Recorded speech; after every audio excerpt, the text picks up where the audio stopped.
In this video there's no recipe, but I want to introduce you to a German New Year's Eve tradition. And it comes in little packages like this. So the tradition usually was called Bleigießen, which would mean lead pouring. So of course at some point we realized that that's not a good material to do this, and so we switched to tin. Now it's tin pouring, and I want to show you how we are doing this. So what's in this little package that you can buy for €1.99, so it's basically €2, which is about $2 and let's say 30 cents. Well, there is this little spoon in there and 4 little tin pieces in different shapes. It doesn't matter what shape you choose, but it's part of the fun that everyone in the family says, I want to have the pig. Everyone wants the pig because pigs are supposed to bring luck. Pigs traditionally in Germany were indicating that you're wealthy enough to feed an animal and to eventually eat that animal. So you can put this onto this little spoon and you put it over a flame, and it should be a candle that has a larger flame than maybe a tea light. I hope this one is good enough. And you hold it over this flame to melt this little tin figure. That might take a while, so you need a little bit of patience. Ah, yeah, here you see. It's already getting liquid, and I want it really completely to melt. And you see this bowl with water. And I choose a glass bowl in this case so you can see everything. So in a moment I will move this spoon over to the water, and close to the water I will flip it over.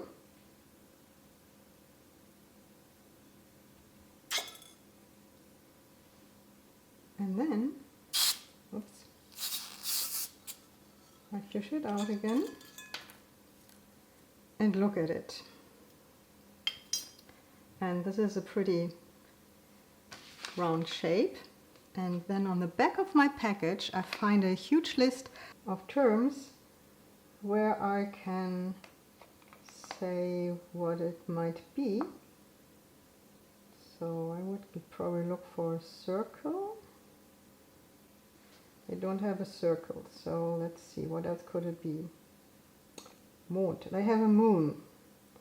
So, and now,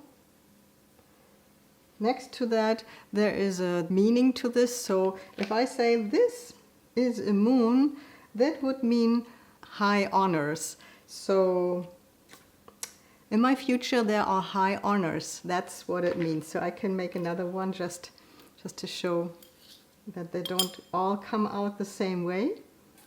By the way, kids love this. They're usually not supposed to play with candles, and now in this case they are allowed. Okay, let's go for it.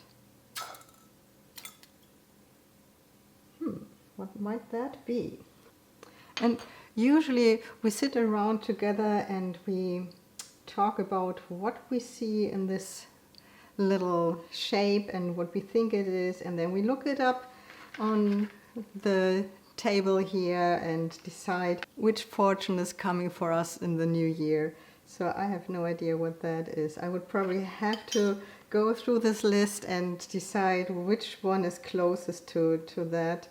Might be a flower. I don't know.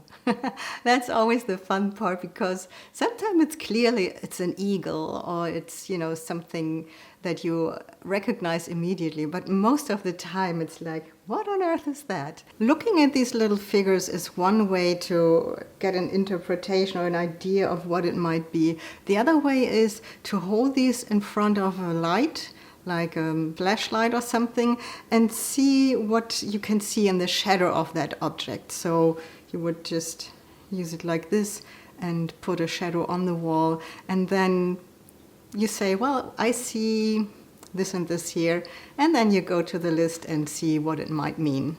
Well, that is part of our German New Year's tradition. It's a little bit weird, but we love it, and I hope you enjoyed this little introduction to what we are doing on New Year's Eve.